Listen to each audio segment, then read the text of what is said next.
berdua lagi mengunjungi Museum Bahari. Saya Devina Zara Putri, saya Lia Zorabu, saya Maharan Desi, saya Karisha Putriasa, Saya Seno. Jadi langsung kita masuk aja, dadah.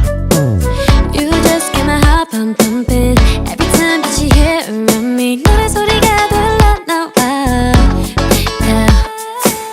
오늘을 calling you. I'm always so excited to meet you. 내 향기가 널 먼저 찾아가. Yeah.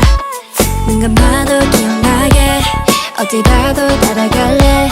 You're so delicate 고금 속에 숨었네. Oh, you make my heart melt away. You're softy 구름 같아 이건 말로 설명 못해 You got me 이미 우리 저기 멀리 높이 있네 풍선 같이 Have you right here in a basket Oh my baby sing like bubblegum Now sing like rainbow 내 높이 올려줘 We're gonna fly away Sweet like bubblegum So smooth like a hug 다 많이 날려줘 Let's go far away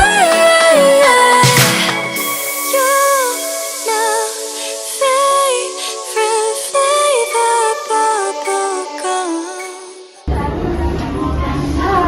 Jadi kita udah sampai nih di museumnya. Nah, pertama nih kita masuk nih ada miniatur perahu pinisi. Yang dimana nih kapal-kapal VOC ya kalau misalnya kita tahu. Nah, yuk kita mendekat. Let's go. Nah nih di sini juga ada penjelasannya. Jadi enak banget buat kita baca dan kita pelajari. Ini tuh perahu pinisi dibuat dan menggunakan oleh orang Bugis Makassar ternyata yang bikin guys. Sulawesi Selatan yang secara spesifik bermukim di Kabupaten Bulukumba saat ini. Wow, keren banget sih. Terus kita lanjut ke sana. Nah, selanjutnya ini ada tali peninggalan kapal-kapal VOC. Di sini ada tangga tali tambang kapal. Tali tambang kapal merupakan salah satu perlengkapan yang dibawa oleh nelayan nahkota atau pelaut yang ditunjukkan untuk melengkapi barang pelayaran. Fungsinya itu memiliki karakteristik berwarna coklat.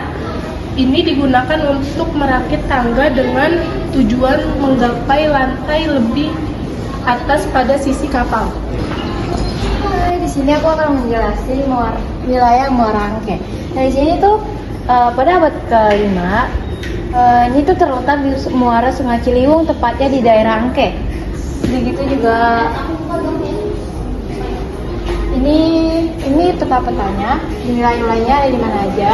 Ini ada Pelabuhan Muara Angke, ada Pelabuhan Sunda Kelapa, ada Tanjung Priuk dan lain sebagainya. Nah, di sini aku akan menjelaskan tempat bersandarnya para nelayan. Ini ada jenis pelabuhannya, ada pelabuhan ikan. Ini tempat bersandar para nelayan. Pelabuhan ikan di dalam memperlukan ada dalam.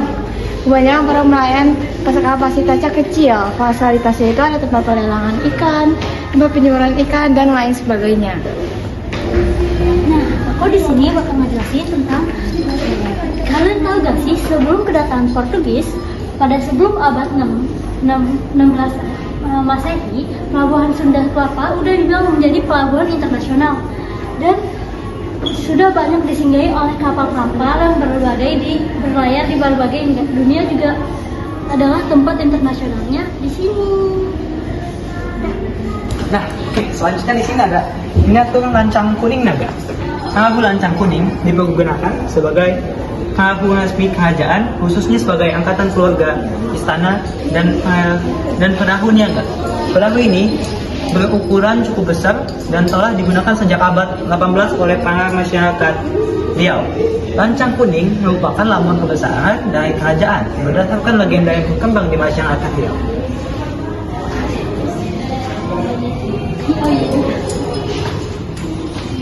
Di sini ada Pinisi Nusantara.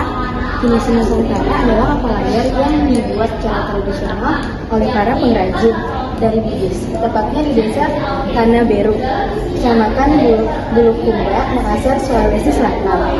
Kapal tersebut sengaja dibuat untuk ikut berpartisipasi pada pameran bertaraf internasional di Vancouver, Kanada pada tahun 1996.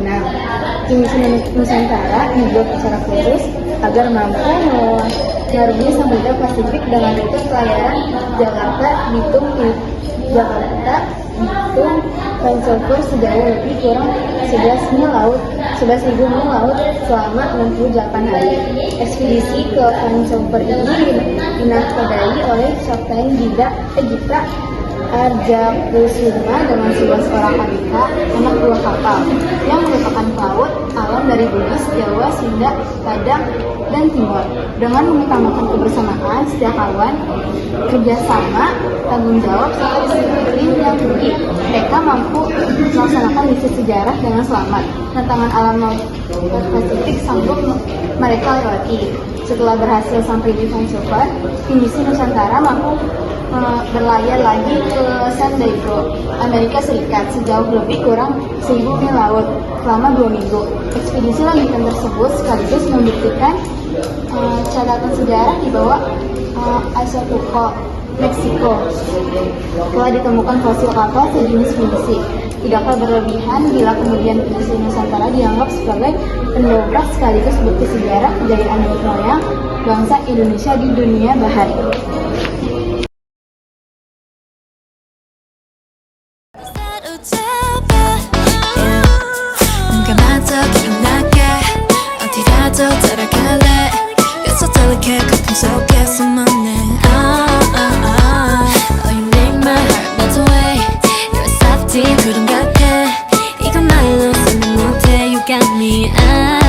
Sweet like bubblegum, fancy like rainbow.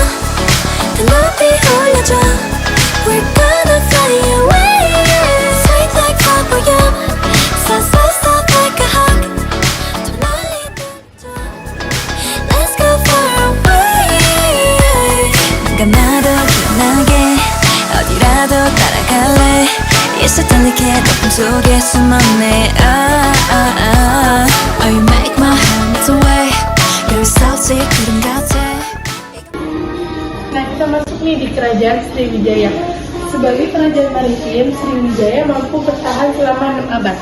Fakta ini menggambarkan bahwa Sriwijaya memiliki kemampuan beradaptasi terhadap lingkungan dan sekaligus memiliki daya tahan dalam menghadapi berbagai tantangan dalam waktu panjang. Nah, mungkin kekuatan itu berasal dari sumber daya alamnya atau posisinya yang strategis di Selat Malaka yang menjadi titik hubung antara dua kebudayaan besar, Cina dan India. Di sini aku mau jelasin komoditas sejarah perdagangan masa Sriwijaya. Nah, Selat Malaka sebagai penghubung antara dunia timur, Cina dan barat, India, Arab telah dilahirkan awal-awal Nusantara. Jauh sebelum kerajaan Sriwijaya muncul. Sejak awal abad Masehi, para pelaut Nusantara itu sudah berlayar ke pantai timur Cina hingga timur Afrika dengan membawa komoditas cengkeh. Jalur pelayaran tersebut diikuti oleh para pedagang dari Cina, India, Arab, dan pada abad-abad berikutnya, yaitu abad ke-5 sampai dengan 13. Nah, para pedagang dari timur maupun barat itu mengenali pelabuhan di wilayah Nusantara sebagai komoditas bernilai tinggi seperti Kertagaru, Damar, kayu cendana, cengkih, lada, dan lain sebagainya. Nah, Sumatera juga dikenal sebagai penghasil emas sehingga dijuluki proyek emas atau Suwarna Twipa. Nah, penemuan batu kapal tenggelam di perairan Belitung dan situs-situs lain dari masa Sriwijaya berhasil mengidentifikasikan barang-barang komoditas berupa gerabah, keramik, manik-manik, mata uang, pipisan, botol kaca, ampora, dan lain-lain. Daftar barang-barang tersebut diketahui tidak hanya berasal dari Sumatera, tetapi juga dari wilayah Nusantara, Cina, India, Arab, dan Persia.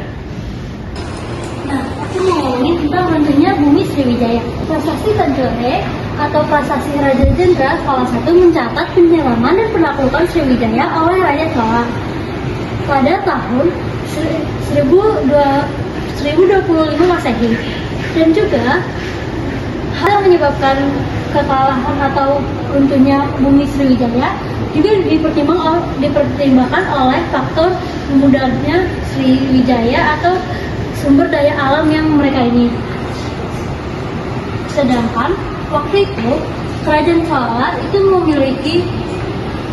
mereka menguasai perdagangan berbasis laut dengan Malaya, Sumatera, Cina, dan Silang yang sebelumnya sudah dikuasai oleh Sriwijaya.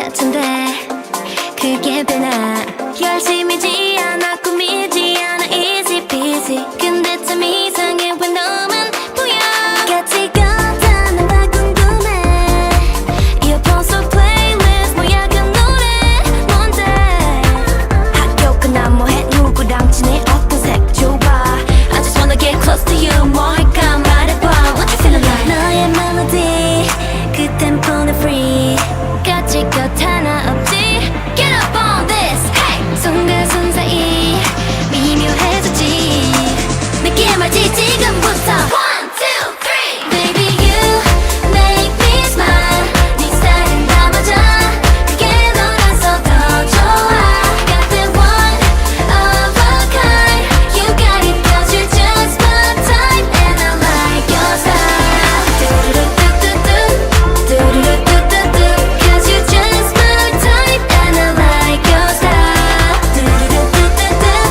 두루루뚜뚜뚜 Yeah you're just my type And I like your style 그 얼굴 위에 내려앉아 녹아나는 중빛볼이 됐어 웃기지 이 순간 맞아 세상 오직 너만 가능한 장면이지 갇혔어 넌 이미 같이 걷자는 다 궁금해 너를 가슴 뛰게 하는 건 뭔데 Baby 별난 귀여운 고집 있는 노래 I just wanna get close to you 내 맘이 보이니 힘도 빠져 위 쓱쓱 그린 green 가질 것 하나 없지 Get up on this hey 손과 손 사이 미묘해졌지 느낌 알지 지금부터